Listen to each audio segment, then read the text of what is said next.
Welcome everybody to the show. Let's empower our minds. But before we do, I have a question to ask you.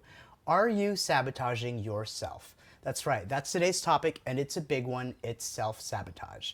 As you guys know, this show is about creating a better life, and the opposite of create is to destroy or to sabotage. So we want to shed some light on that so that we can fix it, know how to treat it, and then talk about creating a better life for ourselves. And here's the queen of creating better life for herself and for others, Leanna Lapidus. How's it going? Very good, Joel. How are you? I'm doing great. Leanna, today's topic is self-sabotage. I know that this is something that you wanted to speak about as well because as people that suffer from negative thinking or a substance dependency, there is that giant potential to self-sabotage. Can you talk to us about that?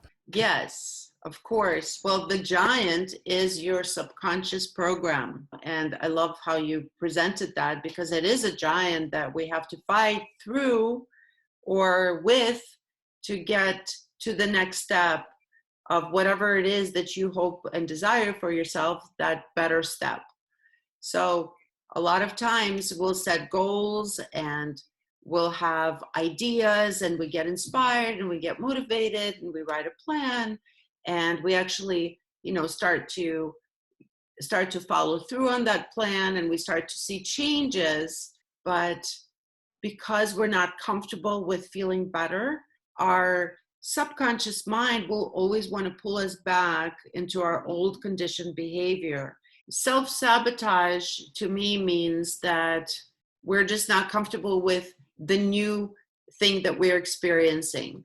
So a lot of times that happens whether we're experiencing something bad or something good.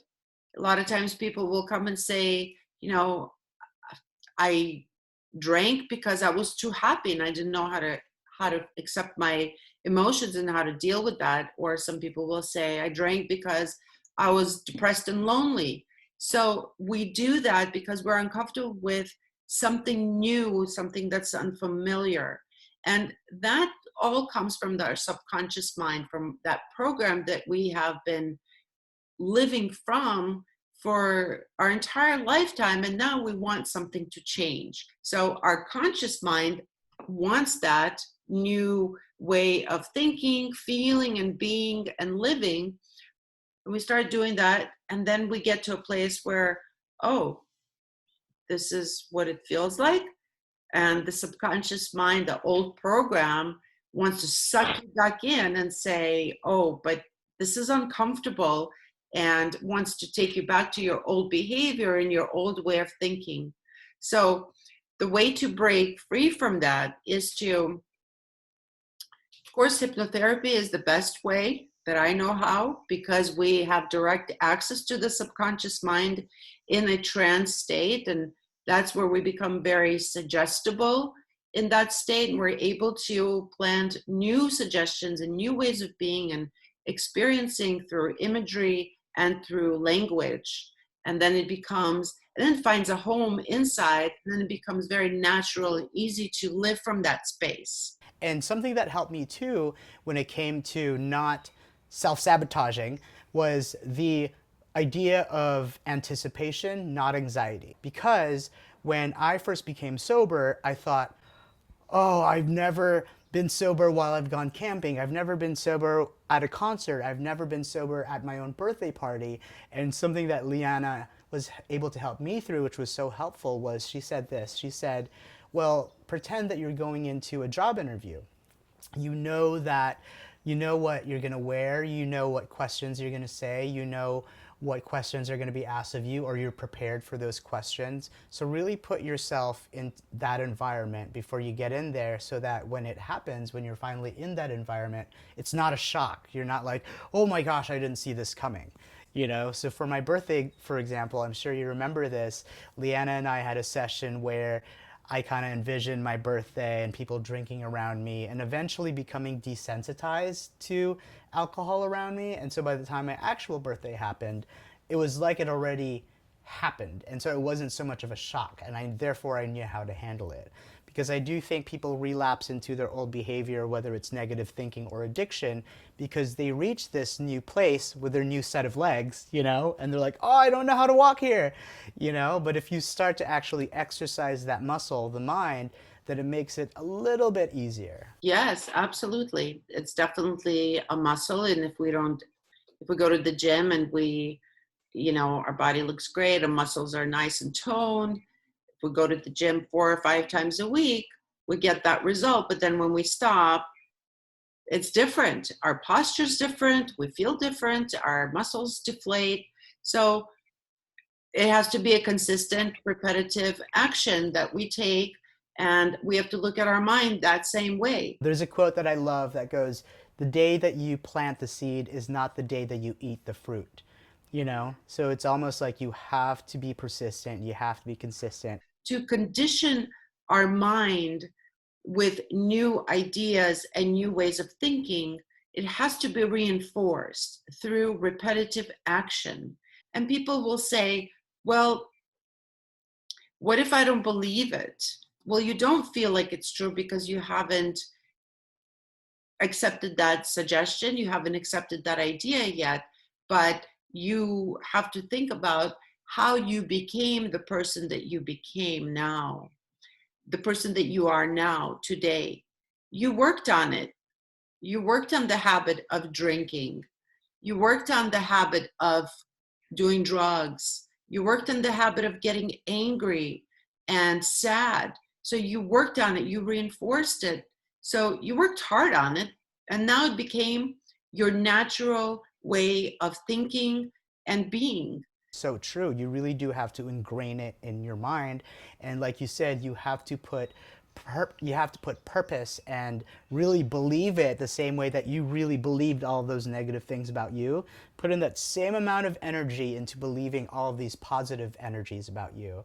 It's a lifelong practice, because we're always going to have something to overcome or grow towards.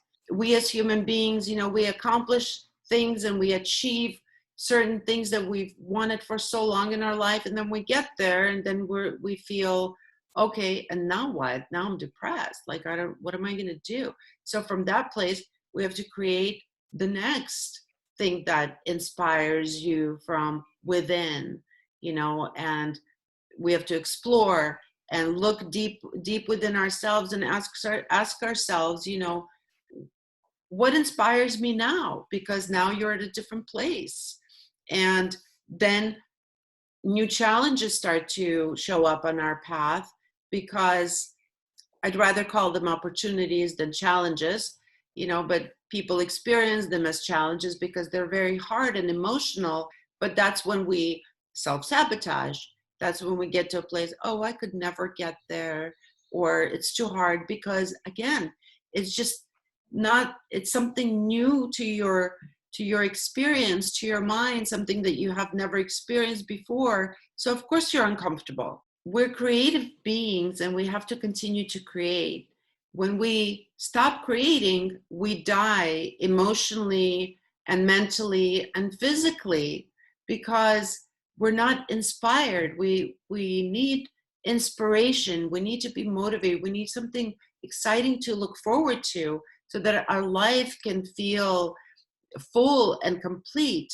Something that I like to do too to avoid self-sabotage is I'm sure you remember this, I made a list of all of my triggers as well as all of my coping skills, and it was a very detailed list of what I'm going to be like when someone's drinking around me, and here's my coping skill. And then the same for anger, because I was handling my own anger too, is that if somebody that I really love pisses me off, here's how I'm going to react. Because to your point, Leanna, we've already made everything such a habit that we don't even think about it, we just react to it.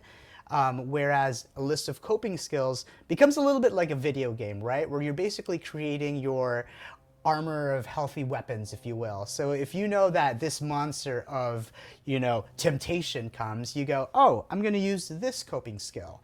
Or if this situation where you could potentially be angry comes, you go, oh, I'm going to use this coping skill. So you are well equipped and you're not left standing there like a deer in the headlights. And then, worst case scenario, you relapse. Absolutely. And that takes, effort and energy and dedication. It's not just a dream. Your vision is real. Your vision is unique to you, because my vision is going to be different from yours. Joel's vision is going to be different from yours. So the reason you're getting that vision is because you can live it, and you have to trust it, and you have to trust the process of getting there.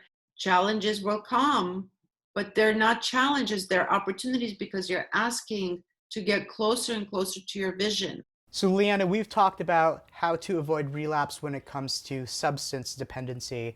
For those that are watching or listening and are thinking, well, I'm just an angry person, how do I not be angry and not self-sabotage when I'm on that healthy path later on? The first step would be is just to reflect and think about, where did I learn to be angry? Who was my teacher in that? How did I become this way?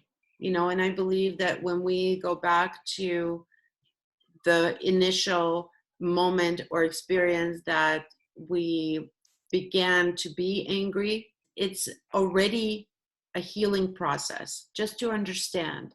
And then you can ask yourself, how would I rather be? And start from there. And just keep asking yourself, how would I rather be, instead of reacting this way with anger or carrying this anger? But, to me, anger really stems from some kind of pain. So that pain needs to be healed, of course, for the anger to really be released. So self-discovery work is always good, and just keep asking yourself questions. And the more you understand where your behaviors stem from, the easier it will become for you to take the steps to get better. And that actually, in my online program, I get into in depth in the first module about how to understand where all of your behavior stems from, and actually how to start healing those parts of you. So I would suggest, checking that out, and that could be a really, really helpful tool to start that process of healing. Absolutely. And at the end of the show, I want these guys to be able to know how to access your online program, especially since we are safer at home these days. And something that I want to bring up too, Leanna, is the idea of prelapse, because it's not just relapse, right? There's actually prelapse, which leads into relapse. Relapse is when you have fallen back to your old behavior of drinking or, severe negative thinking. But the prelapse for me, I notice, is when you're already starting to think about going back to the old behavior. For example, I remember specifically my very first instance of prelapse. It was when I was driving down the 101, I believe. It was in my initial stages of sobriety. A cop pulled me over, and I was so angry at myself because I knew I was going fast. And while the cop was writing me a ticket, very first thought in my mind was, I need to go to a bar. And I pictured myself going to a bar, getting really, really drunk, because that was how I reacted to stress back then. And so that to me is an example of prelapse. And so that is something that you definitely want to handle with care and compassion and with love, not shame and guilt and beat yourself up.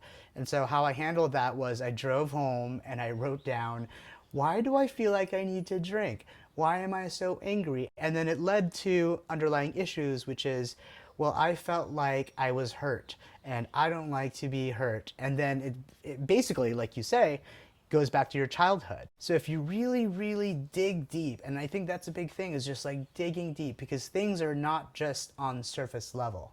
It wasn't just about a speeding ticket. It was about how I handled things as a child and how I developed as an adult. That's right. And it's a learned behavior, and you've reinforced it over and over and over again. But now that you realize, okay, I don't want to be angry anymore. It's not serving me.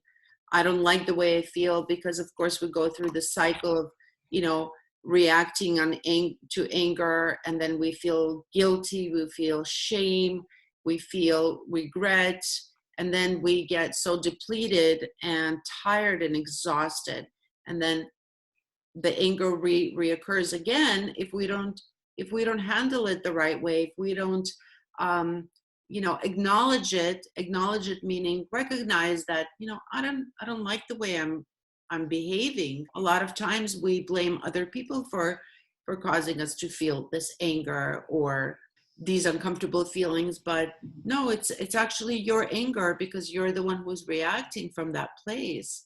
So it's your emotion. Nobody's making you feel that way. You're doing it.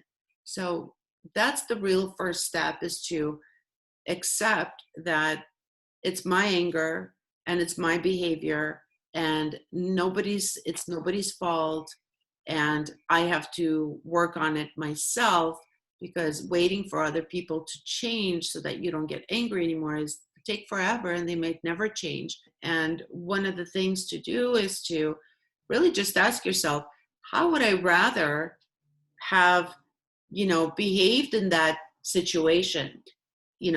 Writing it down, and then preparing yourself for next time, and maybe saying to yourself, I don't have to behave like this anymore, because this is what I'm going to do to prevent myself from reacting that way. And I find that, I'm constantly shifting myself back into alignment, and that should be okay, because this is a practice, right? Like you and I talk about how we're constantly talking in our minds, but it's a healthy talk, which leads me to my next question, because there's a lot of people that are aware about overthinking, and how overthinking clearly can lead to anxiety, depression, all that stuff. Can you tell us the difference between overthinking and self-talk when you're just shifting yourself back into alignment? If overthinking is not bothering you and it's not causing you pain or harm, it's not sabotaging you, it's not keeping you stuck, then overthink. But if you find yourself overthinking and causing yourself anxiety and worry and whatever negative feelings that you're causing yourself, then you need to look at it, and just look at what is it that you're focusing on? What story are you telling yourself that you consistently repeat and strengthen within you, because you're constantly thinking about it in a negative way, obviously. If you look at the story you're convincing yourself of in that moment that's causing you to feel that way, see if you can change it in a way that's pleasing to you. Thank you so much, Leanna, and I definitely want these guys to have access to you and your amazing transformative program. How can they get a hold of you? Just go to my website at leannalapidus.com. If you want to just speak with me and connect, you can go to the contact form, fill it out, and I'll get back to you as soon as I can. I also have my online program that I've created for people who want to work on themselves, who want to understand themselves better. Also, we are offering a 30% discount of the online program if you enter the promo code EMPOWERED. Thank you so much, Leanna. You are the best. And as someone who has been through Leanna's program, I can genuinely say it has changed my life, transformed my life. And I really hope that this happens for you. There's the opportunity, 30% off. Promo code is EMPOWERED, just like the name of the podcast, easy peasy. Her Instagram is at Leanna Lapidus Hypnotherapy. Mine is at Relampagos. Please leave a comment below. Check out the program. It's worth it. And we'll see you guys soon.